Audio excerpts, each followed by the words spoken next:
celebrated as his country's player of the century. His timing and placement were sublime. His integrity and his love for the game transcended politics and self-interest. A batsman of rare genius, Graeme Pollock is one of ESPN's legends of cricket.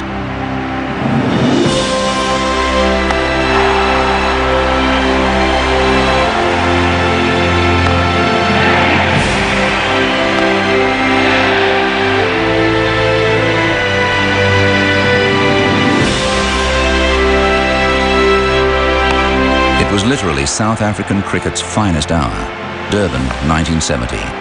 In the hour after lunch on the first day of the second test, Graeme Pollock and Barry Richards added 103 runs. I remember vividly what happened the first session of that test match in Durban in 1970. Barry Richards scored 94. And the ground, it was Barry's home ground, so the ground was abuzz with the name Richards. A wicket fell in that last over. Graeme Pollock came in at number 4. And there was 3 or 4 balls to face in that over. He whacked a couple of 4s, and then at the end of the over he sort of stood and leant on his bat. It was one of those sessions that happened every now and then that Barry had played so well, and I think when the Aussies came out after lunch they weren't over positive as what was going to happen. And I remember, I think my first delivery from Alan Connolly was a half volley outside off stump, so I got it quickly with a 4, and that set it up. And I remember saying to Keith Stackpole, who was next to me in the slips, I said, "We've got a problem." And Stacky said, "What's the problem?" I said, "He's going to see how many runs Barry Richards gets, and then he's going to double it." I was wrong. Barry Richards got 140 and Graeme only got 274.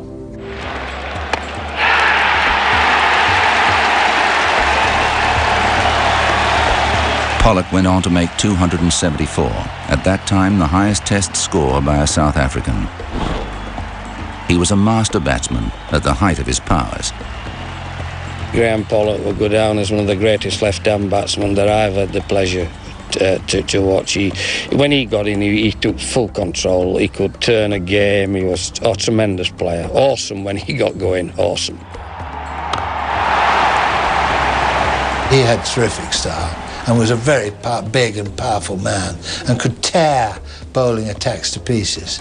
And again, a cricketer who, for world political reasons, was never able to flower properly. But I mean, I've seen him play often, and he was a great player.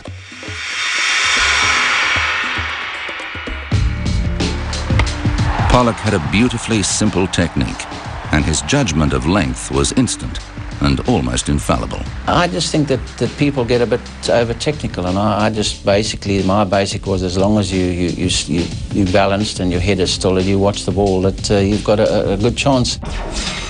I think he's a bit like a Viv Richards type player. You know, he never, and Gary Sobers, they never relied on bat pad and things like that. Graeme just put his foot down the wicket and hit it. Graeme Pollock's probably the second best batsman that I ever saw.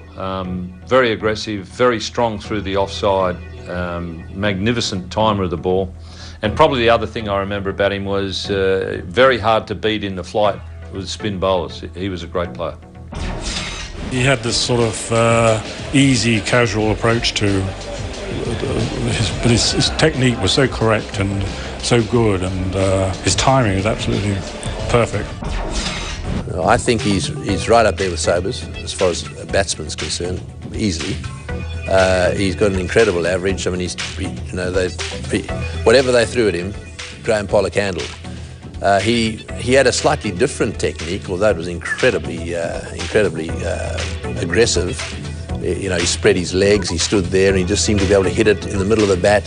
He had this very heavy bat he used as well. I mean, he was using a 3-pound bat when everyone else was using a 2.5-pound bat. Very thin handle, just a wonderful player to watch.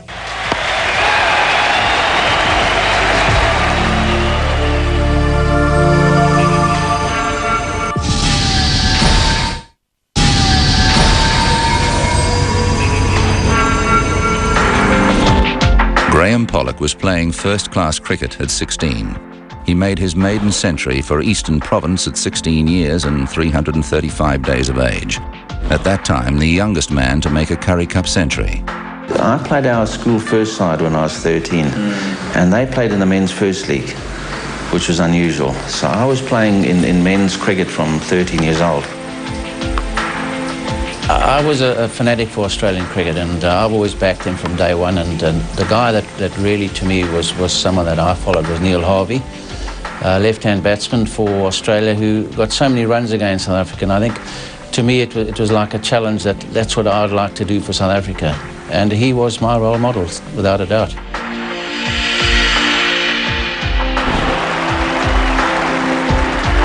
In March 1963, Pollock made 209 against an international Cavaliers team that included Australian test bowlers Richie Benaud and Graham Mackenzie. Before they came to Australia in 63-4, my last year, I took a Commonwealth side to South Africa, and Graeme Pollock played then. He made double 100 against us in Port Elizabeth. I said to Ron Roberts, our manager, I think we're going to have a bit of a problem with this guy out in Australia. The innings made Pollock at 19 and 19 days, the youngest South African to make a first-class double century. Later that year, Pollock was selected for the South African team to tour Australia. After failures in the first two tests, he made a century in the third. I was under pressure then. I'd have got 25, and then I think I got 2 and 16 at Melbourne, second test. So, you know, when you're 19 years old and you're on a tour, and it's not a great start. So I think I was under pressure, but I'd got 100 against New South Wales in Sydney, and they virtually were like another test. They had a test side, and Richie Benaud and all these guys were playing for New South Wales. And I got to 100, 120, I think it was, in Sydney. So, I mean, obviously that made a huge difference.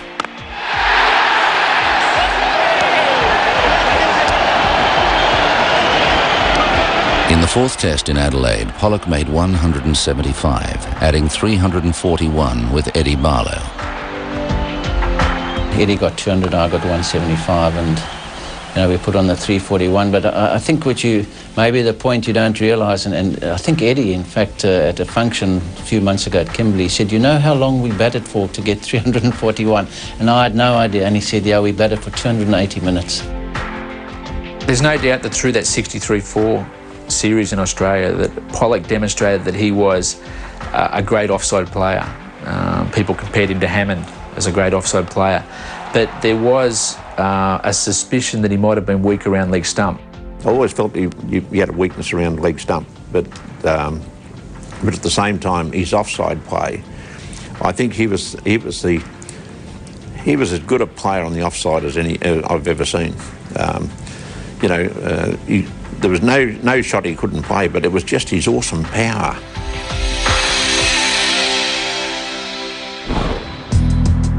After making 137 at home against the English tourists in 1964-65, Graeme Pollock went to England with the South African team in mid-1965. In the second test of the series, he played the standout innings of the tour. After South Africa had made 5 for 80 on a difficult wicket, Pollock made a dominating 125. In 65, he played one of the great knocks I've seen on a pitch at Trent Bridge, uncovered, and just like plasticine it was. The rain had got into it. The ball was hitting and stopping, and no one could play a shot. They come shaking their heads and can't play a shot on that rubbish. He went out there and made 125 and didn't hit a ball other than in the middle of the bat, and they just rocketed to the boundary. I think we were 12 for 2 and then about 40 for 4. And then I think Peter van der Merwe, I think we put on a few runs. It's a funny thing. It's hard to say how you go about it. I never really went in with any preconceived ideas.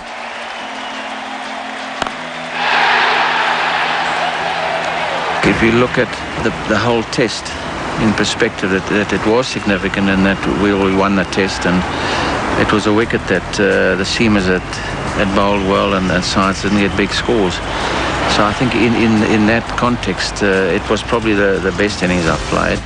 And I don't suppose you would see another innings from any batsman ever without a single blemish. There was not a single blemish that I can remember in that innings. It was just perfect. He was such a wonderful judge of length. You never saw Graeme go forward and then come back, or go back and then have to come forward. He just had the absolute length of the ball judged, and he played his shot. And he was hitting this ball with ferocious power. And I think, in terms of pure cricket, I think that's the best innings, technical innings I've ever seen.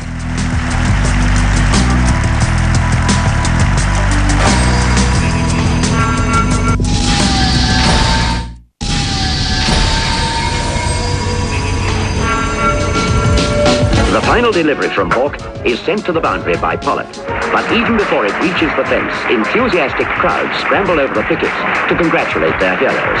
In 1966-67, South Africa enjoyed its first victory against Australia in a home test, and Pollock was a key player. He made 537 runs at an average of 76.71, including a double century in Cape Town.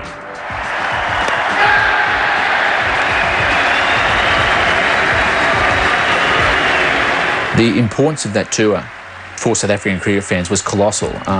They saw a victory over Australia as being very important if they were to affirm their status as one of the leading, if not the leading side in the world. In actual fact, Australia had never lost a test in South Africa before that series. A single brings him his century. Today's his birthday, and what better present for Graeme Pollock and cricket lovers everywhere than 100 runs. Well, by the time the series was over, South Africa had won the series 3-1, and Pollock had just about cemented his place as the #1 batsman in the world. And he did that more than anything else with an innings of 209 in the second test at Cape Town. The great irony of that is that's the one test of the series that South Africa lost.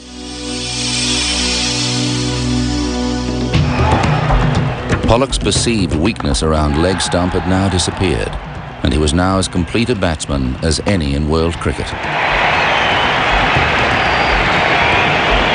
When it came to batting, as a youngster, when I first appeared on the scene, Graeme Pollock was the bloke that I ran into from time to time. And I'd seen him play, of course, and seen what he'd done to sides like the Australians.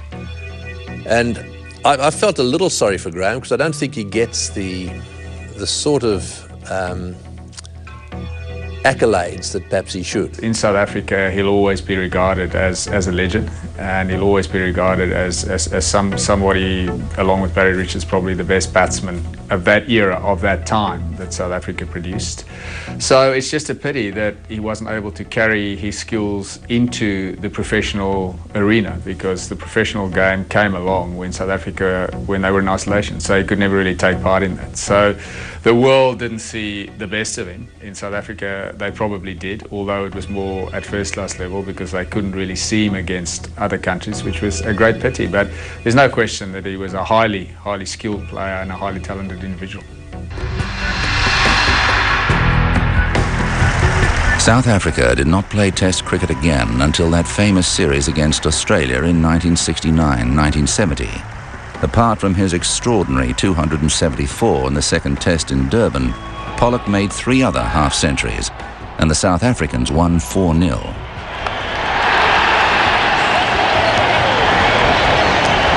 In 1969-70 for South African cricket was in many ways the high point of their whole involvement in the international game. They absolutely thrashed an Australian side led by Bill Lawry 4-0, and it was generally regarded that that was perhaps the strongest South African side ever to take the field. And then, at the age of 26, Graeme Pollock's Test career was over. He was trapped by the apartheid policy of his own country, and the world turned against him and put him out of the game. And like, of course, so many players in the war as well, they lost 5-6 years. Otherwise, I think he would have probably broken nearly every record in the book. I think all of them would have had long international careers and distinguished careers, and I think it affected them quite badly emotionally, as one would be able to understand. To see everybody else around the world playing, and to see a lot of players playing who they knew they were better a lot of the people playing at international level hurt them badly. And it was very emotional, it was very difficult. It was something that I don't think a lot of them could really come to terms with, which is pretty sad.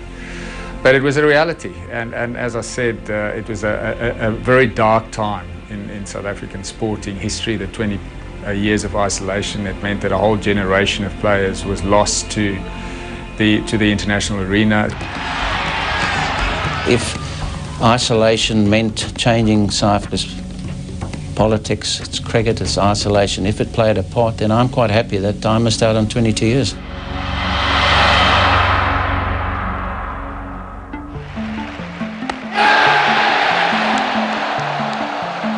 After touring England and then Australia with composite world teams, Pollock settled into life as a domestic first-class cricketer at home.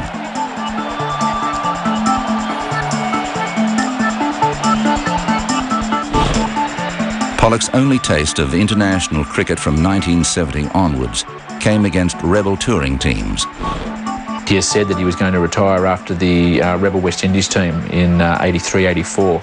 But when word got out that there was a rebel Australian team coming, he decided to extend his career, which gave it a nice symmetry because, of course, his Test cricket career had begun against Australia back in 63-64.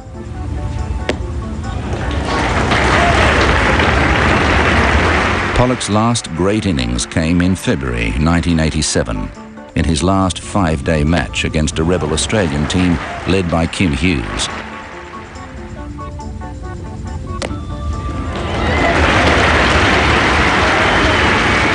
At 42 years of age, Pollock made 144, with 40 of his last 41 runs coming in boundaries.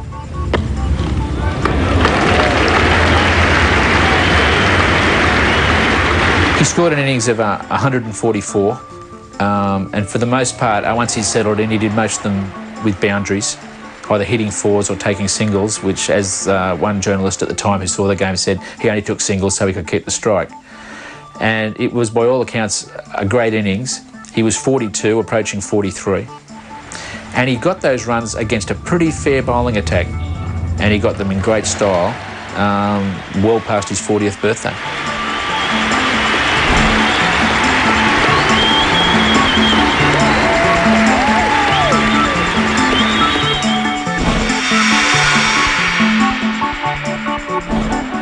Pollock never played in a one-day international, but he once made 222 not out in a 60-over match for Eastern Province. There'd be plenty of bowlers who would be very happy that Graeme Pollock never played a one-day international because he would have been dynamite. I mean, it was just made for him. You know, he actually played Test matches if they were one-day internationals. You know, the way he hit the ball through the offside field in particular. I mean, I've seen fields set for Graeme Pollock, and I did it myself, where you know have a ring of 6 or 7 fielders on the offside, and Graeme Pollock hit the ball through that area.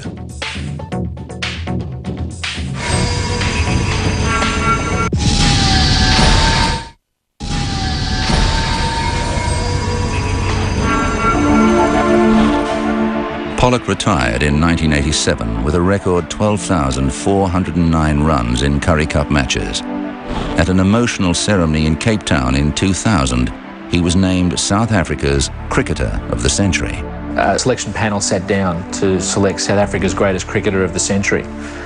And Pollock was named that person, and everyone commented, and it is without a doubt that the selectors had as easy a job of picking their number one cricketer as Australian selectors would have had picking their number one cricketer. Just as Bradman was very, very clearly the greatest Australian cricketer of the 20th century, so too Pollock was the greatest cricketer of South Africa. Pollock's simple yet devastating approach to batting continues to influence South African cricket today. I said to John T, you know, the more runs you score past the bowler, it tells you that you're playing well, that you're playing straight. And I remember he got 100 at Lord's a couple of years ago, and I saw him after the test, and he said right through his innings, it went through his mind the whole time. He tended to play too square, and obviously, I mean, he laid himself open. And he just said, every time I hit one past the bowler, I thought to myself, you know, I can't be playing badly. The highlights packages of Graeme Pollock are always kind of his whole innings almost. I mean, I think he hit a lot of boundaries. I don't remember him scampering too many singles, but that's the kind of player that he was. I think he found the gap really, really well. I remember the talk he came and spoke to the South African side, and he just said, it's vital that if the guy bowls you a bad ball, it must go to the boundary. And judging by what I saw, the highlight packages of him, well, any half decent ball, what didn't even have to be a bad ball, but most of the time he kind of pierced the gap and made sure the ball got to the boundary. I'm really glad that he's back and involved, because I think he's got a whole lot to offer South African cricket, and we'd be the poorer for not having utilised that and tapped that. Although Pollock continues to inspire the next generation of South African cricketers with his approach to batting, his training regime is unlikely to survive the test of time. Graeme Pollock was probably the Doug Walters of South African cricket. He was always there to sit around and have a drink with at the end of the day's play, and I don't remember seeing Graeme run any more laps at the Oval than Doug Walters did. I must say, I just saying how when I see these guys sort of running around and pre-game training, it really it doesn't make sense to me. My whole thing is that as a batsman, as long as my eye was sharp and if I did go and have a net or whatever it is, I'd have a bat for 5-10 minutes. I mean, to run around the field was just way out of line.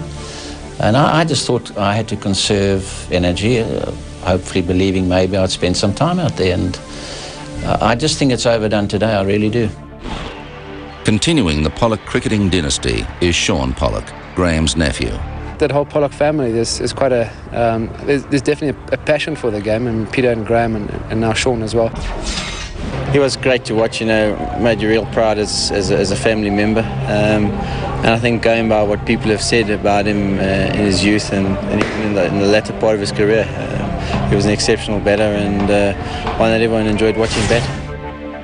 Graeme Pollock played in 23 test matches. He batted 41 times for 2,256 runs at an average of 60.97. Of all test batsmen to play 20 or more innings, he has a batting average second only to that of Don Bradman. It's often said in cricket that statistics can lie, and to a degree that's true, but it is impossible to downgrade the importance of Graeme Pollock's test batting average. Only 4 men in the history of the game who've played more than 20 test innings have averaged more than 60, and Graeme Pollock is one of those 4. You've got Bradman right up there at 99.94, but then you've got Pollock running second at 60.97, then Headley, then Sutcliffe above 60. And underlining Pollock's greatness is the fact that he only played 4 test matches after his 23rd birthday. I wonder if he'd been given the opportunities that some of his contemporaries had got, just how many runs he might have scored, what batting average he might have finished with. In a sense, perhaps we didn't see all the Graeme Pollock at test level that we could have, and perhaps his stats might have been as clearly ahead of the rest of the field as Bradman is ahead of everyone else. To bowl to, almost impossible. Just almost impossible. So Graeme Pollock up there, as far as I'm concerned, with the very best ever. Graeme Pollock did play, fortunately, 22 test matches. So he had some sort of a career in international cricket, and a very good one. But then that career being curtailed at the age of 26, when he was probably heading into his prime, would have been a massive blow for him. He was a little bit of a different personality to Barry Richards. I think maybe he dealt with it, I wouldn't say better, but maybe a little bit easier. And he was able to continue and to play first-class cricket and seem to get satisfaction out of that. I've no doubt that Graeme Pollock would certainly have been one of the greats had he played as much Test cricket as all the others who were listed in that regard. The tragedy is that, because of circumstances, he never had the career that others have had.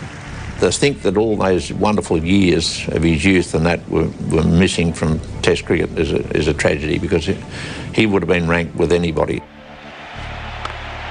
The fact that he won such universal acclaim in such a short international cricket career is indicative of Pollock's superior batsmanship, and it is for his sublime timing and his destructive, dominating batting that Graeme Pollock ranks amongst ESPN's legends of cricket.